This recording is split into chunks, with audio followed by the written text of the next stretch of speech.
Hey good people, আশা করি তোমরা সবাই ভালো আছো। নতুন একটি ইভেন্ট কমপ্লিট ভিডিওতে তোমাদের সবাইকে স্বাগতম। দেখো আমাকে এখানে কিভাবে চুতিয়া বানাইলো। 72% কোনো ডিসকাউন্ট হয় বলো? যাই হোক, মিস্ত্রি সব থেকে কী কী নিলাম সেগুলো দেখতে পাবা এই ভিডিওতে। এখান থেকে ধরো আমার কোনো আইটেমগুলাই চয়েস হচ্ছিল না। ডিজার্টিকলটা দেখতে ভালো লাগতেছিল, অ্যাকুরেসি মুভমেন্ট এগুলো দেখতেছিল। তারপর এখান থেকে ভিতরে চাপ দিয়ে দেখলাম না, এটা কোনো কাজের না। তারপর 10টা ক্রিয়েটে জীবনেও পাবো না আমি, 10টার বেশি ক্রিয়েট আমি নিতেও পারবো না। তো সেক্ষেত্রে ভাবলাম যে জিনিসটা আমি পাবো না, সেটার পিছনে খরচ করে লাভ নেই। আমার কাছে 300 ডায়মন্ড ছিল, অযথাই নষ্ট হয়ে গেছে।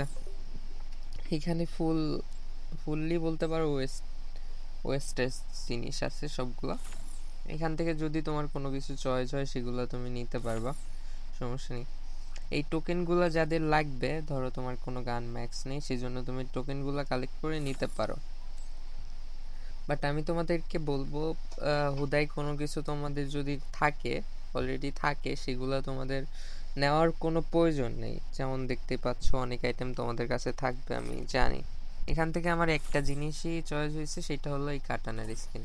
তাছাড়া বাকি যে স্কিনগুলো দেখলা, আমি একটাও চয়েস হয়নি। কাটানাটা আমার ভালো লাগছে, আমার কাছে ভালো কোনো রেয়ার কোনো কাটানা নেই, এই জন্য আমি নিয়ে নিলাম।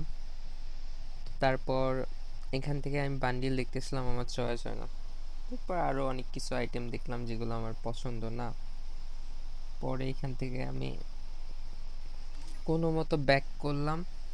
এই আইটেমগুলো রিওয়ার্ড দেখে এখান থেকে ব্যাক করলাম, যে এখানে যেহেতু কোনো কিছু ভালো জিনিস নেই, তাহলে সেক্ষেত্রে ডায়মন্ড ওয়েস্ট করা কোনো কাজেরই না। আর কখনো প্রশ্নই ওঠে না যে আমি অকাজে ডায়মন্ড ওয়েস্ট করব। তারপর আজকে এমন একটা বোকামি করছি যা বলার মতো না। আমি 72% ডিসকাউন্ট পাইছে, প্লাস আমি আফতার ব্যানারে যাই তেশমারা খাই গেছি। তো তোমাদের তো বলে লাভ নেই, যারা নতুন আছো আমার ভিডিও দেখতেছো, ফলো সাবস্ক্রাইব করে দিও।